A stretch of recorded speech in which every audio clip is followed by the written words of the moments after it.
Oi, pessoal! Bom, então hoje a gente vai começar o ciclo de gravações, né, das minhas aulas, com explicação do conteúdo. Hoje a gente vai começar a falar de artrópodes e equinodermatas, né, equinodermos. O que eu sugiro que vocês façam?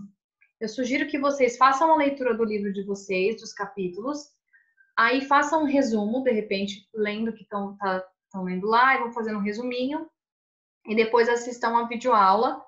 E aí, aqui na videoaula, pode ser que algumas coisas, alguns comentários sejam feitos e esclareçam coisas que vocês já leram, ou algum conteúdo, alguma informação eu posso trazer a mais. E aí é bom vocês terem um roteirinho do que vocês estão lendo para poder ir acompanhando, tá bom? Lembrando que tem tarefa para ser feita e entregue até sexta-feira, tem a lá no Schools para vocês fazerem até sexta-feira, tá bom? Então, vamos começar. Eu fiz um resumo, vocês podem copiar esse resumo que está aqui, se preferirem. Eu vou estar compartilhando aqui no vídeo. E aí, a gente vai comentando as informações que foram colocadas nesse resumo, tá bom? Então, vamos lá começar. Começando pelos artrópodes. Artrópodes, então, é um grupo que é bastante, assim, diverso, né? Tem bastante espécies diferentes, tá bom?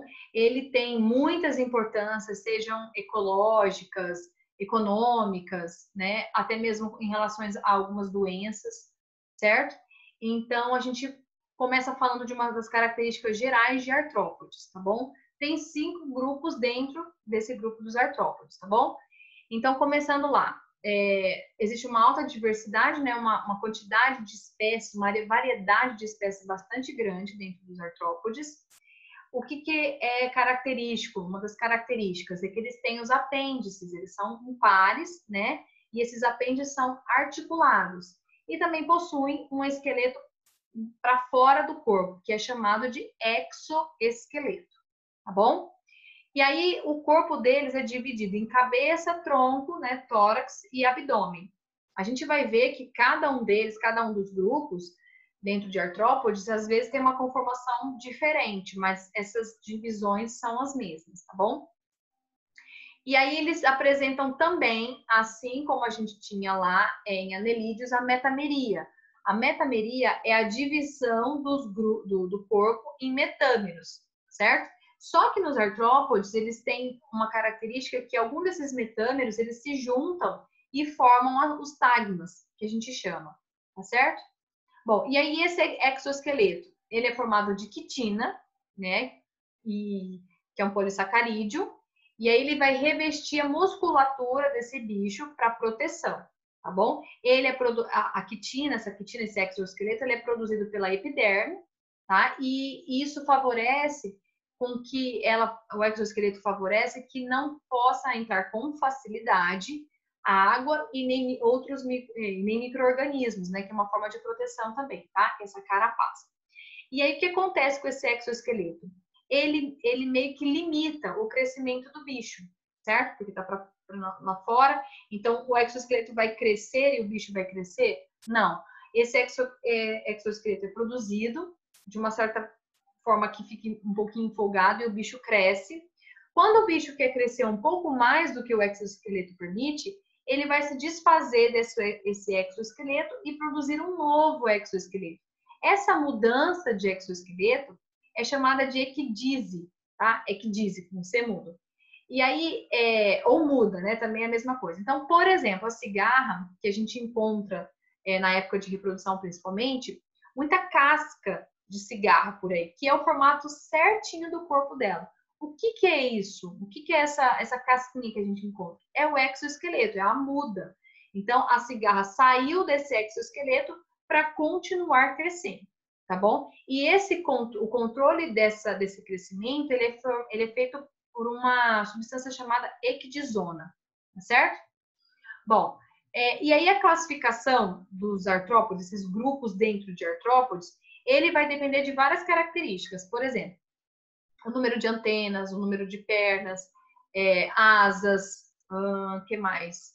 A quantidade, né, de cada um deles, foi o que eu falei.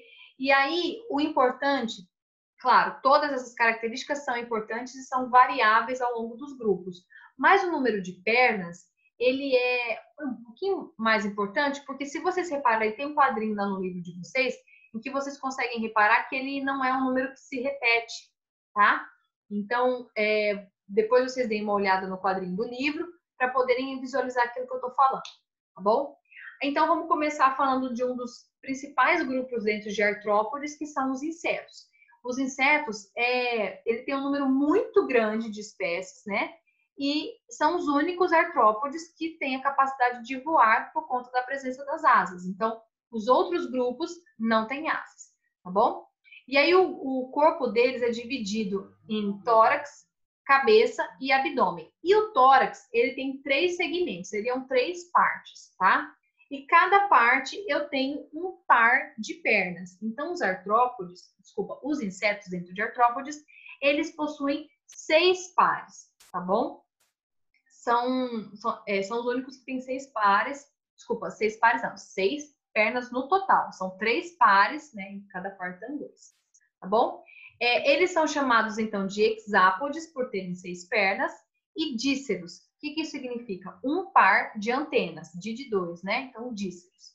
As asas, conforme as asas, como eles são os únicos que têm asas, eles podem ser classificados de 3 formas. Ápteros, que é quando não tem asas, dípteros, que é quando tem um par de asas, e tetrápteros, que é quando eles têm 2 pares de asas, tá bom? Por exemplo, os besouros, as joaninhas, não sei se vocês já viram uma joaninha bem de perto.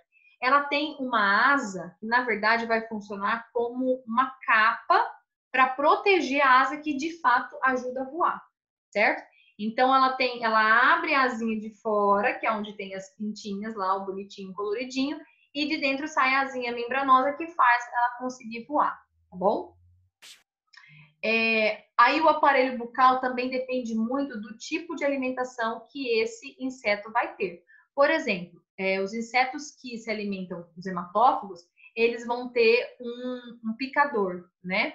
Outros vão ter um sugador, se for se alimentar de néctar, por exemplo, das flores, né? Das plantas e assim por diante.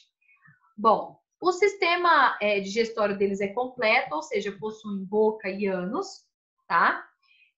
O sistema respiratório é por os espiráculos, né? Que são os furinhos que vão conectar no sistema traqueal. Ele tem a parte de fora, o ar é conectado diretamente com a musculatura, certo? Não passa pelo sangue. É um canal, então no corpinho do bicho eu tenho poros, buraquinhos, por onde vai entrar o ar, e essa troca gasosa vai acontecer lá dentro do músculo, tá bom? Por exemplo, o inseticida que a gente joga para impedir, matar os insetos, ele, na verdade, ele dificulta com que eles consigam bater as asas. Por quê? Porque esse inseticida vai entrar nesses espiráculos, nesse tubo da traqueia, e vai chegar aos músculos. E aí vai impedir que eles consigam bater as asas e assim voar e dessa forma também morrer, asfixiado. Tá bom? Então, eles não têm sangue, tá? Eles têm uma hemolinfa. E aí o sistema circulatório é considerado aberto porque eu não tenho vasos sanguíneos dentro do corpinho desses insetos, tá? O sistema excretor é através dos túbulos de Malpighi. E aí esses túbulos eles possuem poros nas partes do corpo em que vão liberar essas excretas que são basicamente, né, na maioria das vezes, com bastante ácido úrico, tá bom? O sistema nervoso deles é ganglionar central, ou seja, tem um gânglio central, um cordão nervoso, né, que vai se ramificar por todo o corpo do bicho, tá? E a reprodução, eles são dioicos, ou seja, tem macho e fêmea, tá? Eles realizam a reprodução sexuada, então tem troca de gametas, né, tem fecundação. Essa fecundação acontece dentro do corpo da fêmea, então é fecundação interna. E eles são ovíparos, a maioria. Ou seja, eles colocam ovos, tá? E o desenvolvimento deles é indireto. Ou seja, eu vou ter o desenvolvimento de fases, né, larval. Mas não são todos, tá? Então, por exemplo, aqui no desenvolvimento eu tenho 3 classificações. Eu tenho os ametábulos, que são aqueles que de dentro do ovo já surge um inseto com o formato do corpo adulto, que é chamado de imago, tá bom? Eu tenho os hemimetábulos, M é meio, né? Então, hemimetábulos, aqueles que têm a metamorfose parcial, ou seja, a fêmea bota os ovinhos, de dentro do ovo vai sair uma ninfa, tá? E essa ninfa vai se desenvolver em adulto, em imago. E eu tenho os holometábulos, que são o que tem a metamorfose completa. O que é metamorfose completa? Eu tenho ovo, eu tenho larva, eu tenho pupa e eu tenho imago. Essa aqui é uma característica, por exemplo, das borboletas. A borboleta, ela bota o ovinho, de dentro do ovinho sai uma larva, essa larva vai se alimentar, vai formar um casulo, que é essa pupa, e dali de dentro da pupa vai sair a borboleta adulta, bonitona, com asas e tudo mais, voando, inclusive, certo? No caso dos holometábulos, em algumas espécies, tem mais de um tipo de larva. Por exemplo, as moscas têm estágio de larva 1, larva 2, tá? Então, depende de cada espécie, beleza? Então, assim são os insetos. Lembrando que os insetos são aqueles da borboleta, da joaninha, da barata, amiga, só que não. Enfim, e aí a outra classe, o outro grupo dentro de artrópodes, eu tenho os quilópodes e os diplópodes. Eles são muito parecidos, mas se diferenciam. Antigamente eles eram considerados um grupo só, que é o miriápoda, tá? Só que o que eles têm de diferente? Presta atenção no nome, quilópodo e diplópodo, de dois, né? O que acontece nesses animais? Eles têm lá no tórax, o segmento do tórax deles, eles têm os quilópodes, eles têm um par de pernas por segmento, e os diplópodes têm dois pares de pernas, pares, tá? Dois pares, não são duas pernas, são dois pares de pernas por segmento. Então, faz a conta comigo. São 3 segmentos, certo? No caso dos insetos, eu tenho um par, então seriam 6. Então, aqui, se são 3 segmentos, em cada eu tenho 6, faz as contas, 18. No caso dos diplópodes, eu tenho 3 segmentos com 2 pares em cada. Então, 4 em cada. 4, 4, 8, mais 4, 12. Por que eu deu 18? Acho que fiz a conta errada, hein? Não sou de matemática, graças a Deus. Então, vamos de novo. 3 segmentos, 1 par, 2, 4, 6. Ah, tá. Tá certo. Bom, e aí os quilópodes e diplópodes são exclusivamente terrestres. Eu não encontro nenhuma espécie desse tipo de grupo aqui vivendo na água, tá? Eles são, os quilópodes são predadores, por exemplo, as lacraias são predadores, e no caso dos diplópodes, que é o piolho de cobra, eles são herbívoros, tá? Existem algumas especificações em cada um desses grupos, no livro de vocês eles trazem bastante informação. E aí, o que é importante? A gente lembrar o seguinte, quando eu tenho uma lacraia, ela anda muito rapidamente, apesar dela ter um número menor de pernas, tá? Mas ela é um bicho que foi adaptado, né, pelo estilo de vida. Então, corre bastante para alcançar a presa, tá bom? E o piolho de cobra, ele tem aquela característica de conseguir se enrolar quando ele está numa situação de perigo, né, de estresse, tá bom? Que é uma defesa, tá? Bom, a divisão do corpo deles é de cabeça e tronco, que a gente vai chamar. E aí os quilópodes, eles têm as forcípulas. As forcípulas são um par de pernas que foi modificado para ajudar a inocular o veneno na presa. Lembra que eu falei que eles eram predadores? Então, eles inoculam um veneno e esse veneno tende a matar a presa para depois eles fazerem a digestão. A reprodução deles, eles são dioicos, né? Eu tenho macho e fêmea. Eles realizam a fecundação sexuada, então tem encontro de gametas. É feito dentro do corpo, o encontro dos gametas dentro do corpo da fêmea, então é uma fecundação interna. Eles são ovíparos, botam ovos, e o desenvolvimento é direto, tá? Lembrando que desenvolvimento direto é quando eu não tenho larva. Então, dentro do ovinho já sai um piolinho de cobra, e dentro do ovinho já sai uma lacraia, tá bom? Bom, o sistema respiratório deles não é igual ao dos insetos, tá? Eles têm... Desculpa, o respiratório é igual, sim. É pela traqueia, os espiráculos. O que não é igual... Não, desculpa. Tá certo, o sistema circulatório é aberto, né? Porque não tem vaso sanguíneo, é hemolinfa. E o excretor pelos túbulos de Malpighi, da mesma forma que os insetos.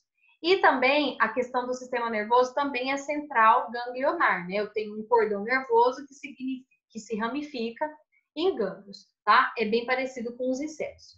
Bom, aí nós vamos entrar num grupo que é diferente, bastante diferente, tem bastante características diferentes dos insetos e dos quilópodes e diplópodes, que são os aracnídeos, aranhas, escorpiões e outros. O que acontece com esse grupo? Esse grupo, o corpo deles é dividido em cefalotórax, então o tórax e o abdômen eles formam um segmento só, e eu tenho, que é chamado de prossoma, e o abdômen. E aí eu vou ter 4 pares de pernas. Então, os aracnídeos têm 8 pernas. É muito revoltante para uma bióloga, como eu, toda vez que eu vejo uma aranha desenhada, eu vou contar, a primeira coisa que eu faço é contar o número de patas, de pernas. E aí eu vejo que tem 6, eu falo, ai meu Deus, desenharam errado, mas tudo bem. Eles não têm asas, tá? E também não têm antenas. As antenas, na verdade, elas foram transformadas, né, adaptadas em quelíceras. Essas quelíceras, eles são uns apêndices bastante afiados, que ajudam na alimentação, porque eles também ajudam a inocular veneno, né, no caso desses aracnídeos. E eles têm os pedipalpos, que são o segundo par de patas, de pernas, ele é articulado também, tá? E aí, o que acontece com a digestão dos aracnídeos? Ela é chamada de extracorpórea. Por quê? Os aracnídeos, eles inoculam o veneno, e nesse veneno, ele tem enzimas digestivas que vão digerindo aquela presa, aquele outro artrópode. E aí, ele vai fazendo com que fique mais fácil a digestão. Depois eles engolem, levam lá para o estômago e termina a digestão, certo? Então, a digestão começa fora do corpo, extracorpórea. Bom, a respiração é por traqueia e por filotraqueias, tá? Que é uma característica que é uma traqueia um pouquinho diferenciada, mas também com a presença de traqueias. Tem os dois, tá bom? O sistema circulatório também é aberto com a presença da hemolinfa. E aí o que acontece? A excreção deles é por túbulos de Malpighi e pelas glândulas coxais. O nome já está dizendo coxais, lembra de pernas, né? Então, próximo às pernas, eu tenho poros por onde vão sair as excretas desses animais, tá bom? O sistema nervoso é uma massa de gânglios, então uma massa de aglomerados de neurônios, na região ventral do cefalotórax, tá? E a reprodução também, eles são dioicos, macho e fêmea. Eles têm a fecundação sexuada, encontro de gametas, que acontece dentro do corpo da fêmea, então é uma fecundação interna. E o desenvolvimento direto, porque não tem fase larval. É ovinho, de dentro do ovinho, sai os bichinhos já com formato de corpinho de adulto. Uma exceção, na verdade, tem 2 características bastante importantes. Alguns realizam partenogênese. O que é partenogênese? É quando é gerado indivíduo sem fecundação, tá? E também alguns são vivíparos. O que é isso? Por exemplo, os escorpiões, a fêmea, ela bota os ovinhos e de dentro dos ovinhos, de dentro do corpo da fêmea já vão nascer os mini escorpiõezinhos. E eles ficam aqui em cima, a fêmea fica carregando durante um certo tempo os filhotes, que seria costas, né? E aí depois eles vão viver a vidinha deles e tal, certo? E aí o que acontece? Outra característica, eles têm as ootecas, que são as bolsas de seda que vão envolver os ovos no caso das aranhas. As aranhas, então, quando a gente encontra ovo de aranha, a gente encontra um enovelado de teia de aranha, né? E aí esse tipo de ovinho é chamado de ootecas, tá bom? Desculpa, não os ovinhos. Quem produz a teia que vai envolver os ovinhos, que são essas bolsas de sedas, tá? E aí a gente tem um grupo que é bem diferentão dos artrópodes, que são os crustáceos, que eles são, na sua maioria, aquáticos, né? E aí o corpo deles é dividido também em cefalotórax e abdômen, só que eles têm um par de antenas e eles têm uma porção bastante visível no corpo deles, que é o telson. O telson está presente em todos os artrópodes. Só que nos crustáceos a gente consegue visualizar de uma forma mais didática, tá bom? Que é ao final do corpo, a cauda, né? E aí o sistema digestório deles também é completo, com buquianos. Muitas espécies têm o ânus próximo à boca, que significa na cabeça. E aí, por isso que, por exemplo, o camarão, a gente retira a cabeça do camarão para comer, porque é uma região onde vai ser liberadas excretas, então não seria interessante a gente comer essa parte, tá? A respiração, por eles viverem em ambiente aquático, é branquial, né? A circulação deles, eles têm um pigmento que é chamado de hemocianina, que vai dar uma coloração azulada ao sangue deles, diferente dos outros que tem tipo uma coloração meio esverdeada, branca, amarelada, eles vão ter um sangue azul. Não é sangue, tá? É um pigmento, tá bom? A excreção é através das glândulas verdes, certo? O sistema nervoso também é parecido com os aracnídeos, né? Tem uma massa ganglionar no cefalotórax. E a reprodução, eles são dioicos, macho e fêmea, realizam reprodução sexuada, tá? Com fecundação interna, ou seja, dentro da fêmea, o encontro de gametas, e o desenvolvimento pode ser direto ou indireto e vai depender de algumas espécies, tá bom? Bom, fechamos artrópodes. Agora a gente vai falar de um outro grupo de invertebrados que são os equinodermatas. Os equinodermatas, eles são bastante próximos dos cordados. Por isso que ele é tratado por último dentro dessa sequência, né? E aí o que acontece? Os equinodermatas, eles têm uma simetria diferenciada quando é fase larval e quando é fase adulta. Na larval, ela é bilateral. E quando é adulto, é radial. Sabe que o radial é quando a gente tem a divisão lá dos 5 bracinhos, por exemplo, da estrela do mar, e a gente consegue ver essa simetria, né? Bom, aí os equinodermos, eles têm espinhos na superfície do corpo, uma forma de defesa desse corpo deles, né? Esses espinhos são formados de calcário, acho que substâncias de calcário, né, e tal. E uma exclusividade do grupo, eles têm o sistema ambulacrário. O que é isso? É um sistema vascular utilizando a água que vai ajudar na respiração, na circulação e em outras funções do corpo. Eles são exclusivamente marinhos, tá? E aí o sistema digestório é completo também, só que tem uma coisa, por exemplo, é completo e é extracelular. O que isso significa? Tem uma cavidade onde vai acontecer a digestão, parecida com a nossa. E depois que acontece a digestão, os nutrientes vão entrar nas células, tá? Na estrela do mar, eu tenho, além da extracelular, extracorpórea, só que é um pouquinho diferente das aranhas, né, dos aracnídeos.